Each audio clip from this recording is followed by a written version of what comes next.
I was probably a little, I think we're at this point in practice 12 where I'm very demanding, and will be, from 12 all the way to the first game. He's going to be fine. It's really just about what we're asking him to do is a lot more now other than snapping. If he was just snapping the ball, he'd be fine. But we're asking him to call out the front. He's making the checks.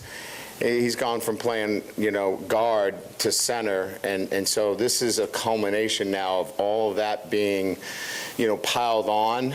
And he actually feels comfortable snapping it now. And so he's not paying attention to the details of it. So we'll get it worked out. I'm not concerned about it, but I have to stay on him and make sure that he's aware that it affects the timing of the offense.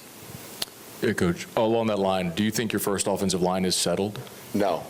There's still opportunities. Cam Wire is still in the picture. Dummerville is just getting back with an ankle. Those two guys are still competing. And then, Turner is still in competition. So I'd say those three guys in particular are still vying for an opportunity. We'll make some Saturday, we'll move that group around a little bit. We're going to move Bradford inside. We'll kick Cam Wire out to tackle. So there's still some moving around on that offensive line to see what the best five guys are. But by and large, it's the guys that I just mentioned. Those are your 8 right now. Emory probably 9 at this point. That's probably, what we're looking at this point. No. Yeah, so, a lot of things had to transpire. First of all, he put on, close to 20 pounds. And so his summer workouts were outstanding. So we saw this natural athlete that really was not physically ready to compete at the level of the SEC. Transform himself physically, and once that started to take shape and form, we saw speed right away, but he was 167 pounds, and so he wasn't physically strong enough to compete at this level. Now over 188 to 190, although Amani kind of showed him what it's like to take on a bowling ball, he certainly has now developed himself into a guy that's going to play football for us. Yeah, so we do a well better learned every day. I thought what they did well was distribute the football timely, protected themselves. I thought yesterday we made some untimely errors. We threw a couple of interceptions in the red zone, which, you just can't turn the ball over. I thought that they were very good with the football today.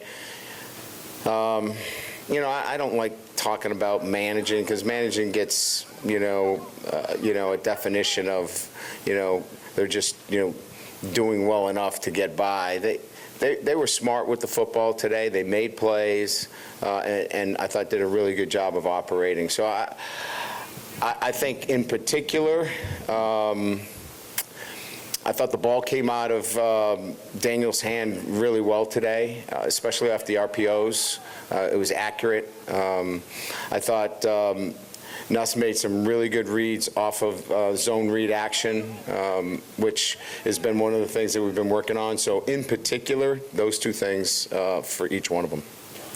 We've asked you often about depth at corner, but I guess where are you at right now in figuring out who those top 2 outside guys are right now? Well, I mean, we like Jarek at the wide field corner. We think he's really smart and savvy, has a good feel for it. Mackay as well can play there. I